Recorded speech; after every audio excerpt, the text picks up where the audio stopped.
Okay, welcome back. In this episode, we are going to learn about what you mean by a function prototype in C programming. So before going to learn what you mean by function prototype, you have to know about what is the actual need of a function prototype in a C program. So here in this example, I am going to demonstrate what is the actual need of a function prototype and how to use a function prototype in a C program. So here in this program, I declare two variables x and y and ask the user to enter two numbers. Printf enter first number. So the user enter a number and I save the number into variable x. So %d comma using address operator x. Okay, now ask for the second number. So user enter the second number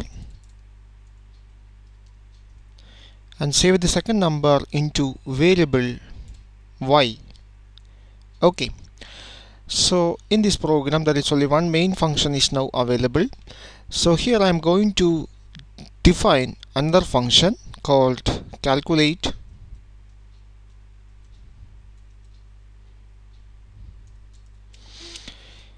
Calculate is a function, but here you can notice that this function has no return type. That means here I am not specified any return type for this function, but here I specify two arguments for this function, int a and int b.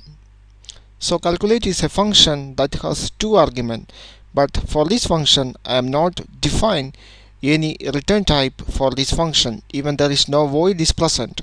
Okay, so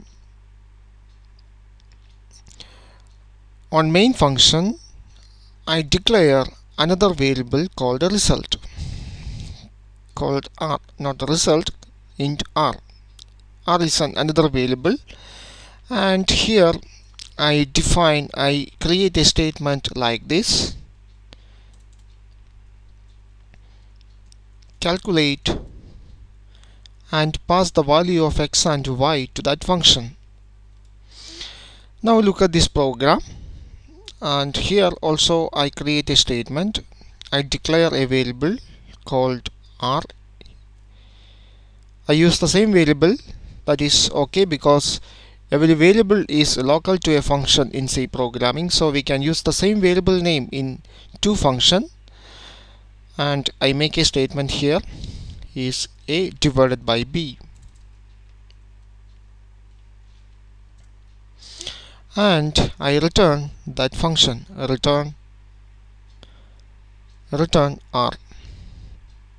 Now look at this program. Here is a function, calculate is a function that has two arguments. The two arguments are integers, and in that function I declare another variable r, and I make this expression r equal to a divided by b, and I return the value of r. So definitely we have to define the return type of this function. So I define the return type as int. Now look at this program. Now all the statements are fine here because this function has a return type integer and it return an integer value, and that result is got in variable r. And finally I print the result, printf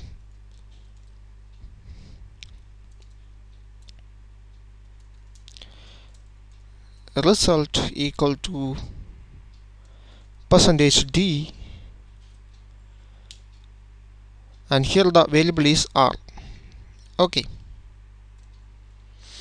now everything is fine in this program, but here I have not specified the return type for this function.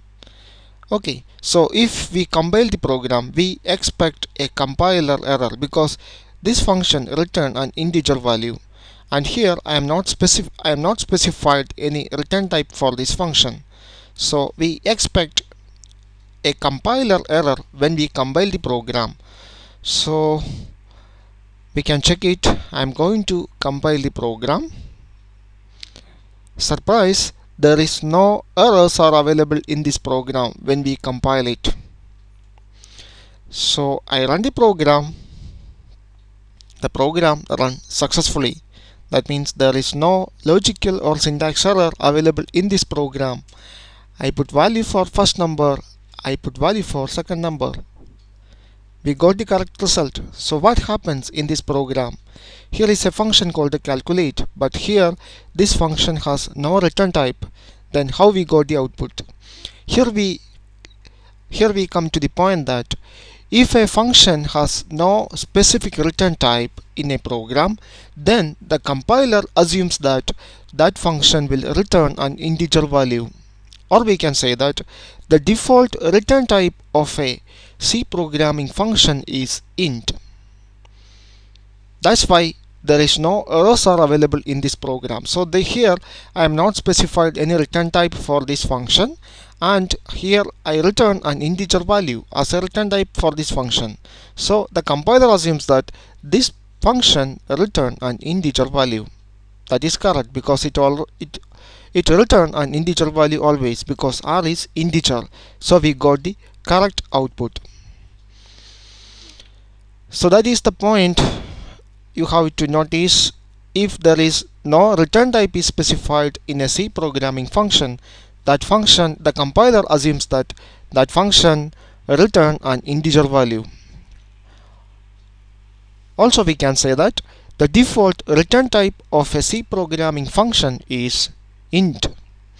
So again I am going to run the program, run it, and I enter the first number as 5. Now I enter the second number as 2. We got the result as 2, but the actual result is 2.5, but we are not getting the correct answer. So we can check the program. Here r is integer. Actually the expected result is a decimal one, so we have to change the return type of this into float. So enter the first number, I read the first number and read the second number, and finally I print out the result. Here instead of %d I put %f, and I pass the 2 value to this function, and here also instead of int I define r as float. Here you need to provide a typecasting. This is called a typecasting in C programming because here a and b are integers and r is a floating point value, and if the result of this expression is a float one, the assignment operator is not able to convert the floating point value at the right side into a float value to the left side because the left is an integer value. So we have to specify which is the target value. So here the target one is floating value. That's why I put a bracket here and specify here that the expected result is a floating point. So we got the correct result on variable r. Before return that value, I just print out that the value of r here, result r equal to result in user function equal to %f.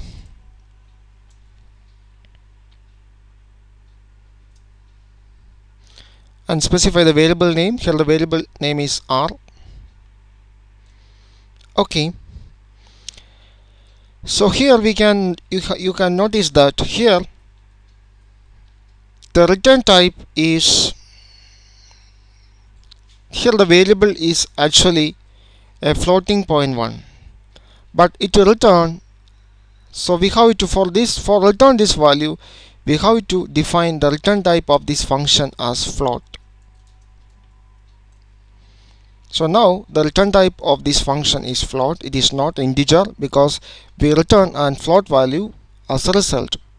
And of course here in this look at this program. Now all the statements are fine because the result on the main function, the target variable is float, and here I call that function with the two integer values, and here we make the expression float equal to a by b, and we got the result in variable r. We just print the result in function, and finally we return that result back to the main function. So here r is a float 1, so we got the output correctly in variable r. So here I'm going to compile the program. We can see what happens. We got an error here, but look at the program, all are fine. But when we compile the program, we got a compiler error. That error is the function prototype for the function calculate is missing. That means if a function return a value other than integer in a C program, you have to specify the prototype of that function in the calling function. So here the calling function is the main function and the called function is calculate. So you have to specify the prototype of the called function inside the calling function. So here is the calling, here is the function call. So before going to call that function, I have to specify the prototype of the calling function, called function. So the prototype is very simple. First you have to specify the return type other than integer. So here the return type is float, and now specify the function name. Here the function name is calculate, and you have to specify the data type of the parameters used in that function. So here the data type of the formal arguments are int.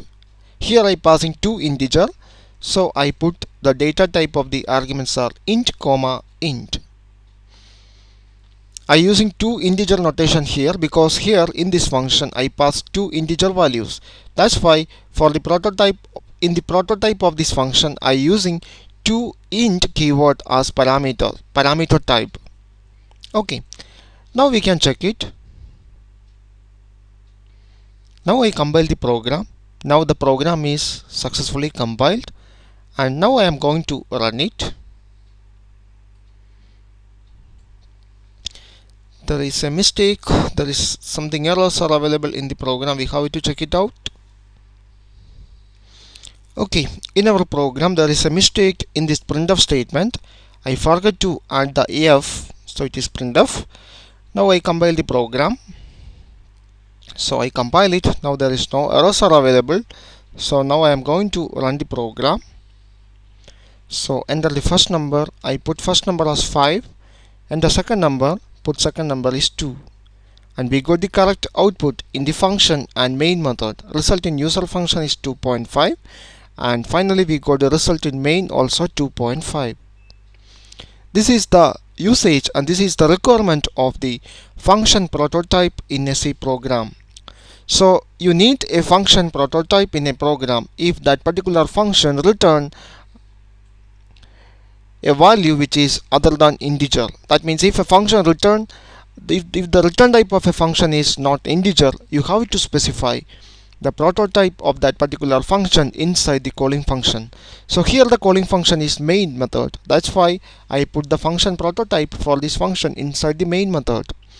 So if this function is called from more than one function, you have to specify the function prototype of this function, of that particular function inside all the calling function. Or you can specify the function prototype outside of all the function like this: float, calculate, int, int. This is also valid. So by doing like this function prototype is available in all the functions available in this program. So in that case there is no need to specify the function prototype in individual function that call the function called the calculate. Okay, this is the use of a function prototype in C programming. I hope you enjoyed this video. Please try this by yourself, and please subscribe my channel now for getting more video updates. Thank you for watching. See you in the next part.